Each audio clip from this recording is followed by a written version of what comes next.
ಎಂತ ಅದ್ಭುತವಾಗಿರ್ತಕ್ಕಂಥ ವಾಯ್ಸಸ್ ಅಲ್ಲಿ ನಿಜವಾಗ್ಲೂ ಶಿಕ್ಷಕರಲ್ಲಿ ಇರ್ತಕ್ಕಂಥ ಎಲ್ಲಾ ಗುಣಗಳು ನಿಮ್ಮಲ್ಲಿದೆ. ಅದು ನಮ್ಮಲ್ಲೂ ಕೂಡ ಬರ್ಬೇಕು ಅಂತ ನಿಮ್ಮನ್ನ ನೋಡಿ ನೆಕ್ಸ್ಟ್ ನಾವು ಫ್ಯೂಚರ್ ಅಲ್ಲಿ ಕಲ್ತ್ಕೋಬೇಕಾಗಿದೆ ಸರ್. ಈ ರೀತಿ ನೀವು ಈ ರೀತಿ ಮಕ್ಕಳಿಗೆಲ್ಲ ಮನೋರಂಜನೆಯನ್ನ ನೀಡಲಿಕ್ಕೆ ನಿಮ್ಮಲ್ಲಿ ಉತ್ಸಾಹ ಬಂದಿದ್ದಾದ್ರೂ ಹೇಗೆ ಸರ್?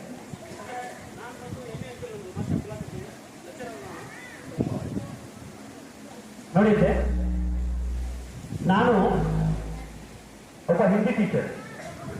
ನಾನು ಹಿಂದಿ PhD ಮಾಡಿದ್ದೇನೆ. ನಾವೆಲ್ಲ ಹಿಂದಿ ಪ್ರಥಮ ಮಧ್ಯಮ ಅಂತ ಶಿಕ್ಷಕರಿಲ್ಲದೆ ಓದಿದ್ದು. ಪ್ರಚಾರಕರು ಎಕ್ಸಾಮ್ ಬರೆಸ್ತಿದ್ರು, ಬೈತಿದ್ರು, ಅಲ್ಲಿಂದ ಓದಿದ್ದು. ನನ್ನಲ್ಲಿ ಒಂದು ಆಸೆ ಇತ್ತು, ಏನಪ್ಪಾ ಅಂದ್ರೆ ನಾನು ಮಾಡಿದ್ದು ಯಾರು ಮಾಡಬಾರ್ದು, ಯಾರು ಮಾಡಿದ್ದು ನಾನು ಮಾಡಬಾರ್ದು. ನಾನು ಮಾಡಿದ್ದು ಯಾರು ಮಾಡಬಾರ್ದು, ಬೇರೆ ಯಾರು ಮಾಡಿದ್ದು ನಾನು ಮಾಡಬಾರ್ದು. ಇದು ಕಾನ್ಸೆಪ್ಟ್ ಇಟ್ಕೋಬೇಕು. ಮತ್ತೆ ನಾನು ಕೂಡ ನಮ್ಮ ಶಾಲೆಯಲ್ಲಿ ನಿಮ್ಮಾಗಿದ್ದಾಗ ಒಬ್ರು ಬಂದಿದ್ರು ಮ್ಯಾಜಿಷಿಯನ್. ಅದೇ ಟೈಮಿಗೆ ಕರೆಕ್ಟ್ ಆಗಿ ಸ್ವಾಮಿ ಶಬರಿಮಲ ಶ್ರಾವಣಯ್ಯಪ್ಪ ಫಿಲಮ್ ಆಗಿದ್ದ.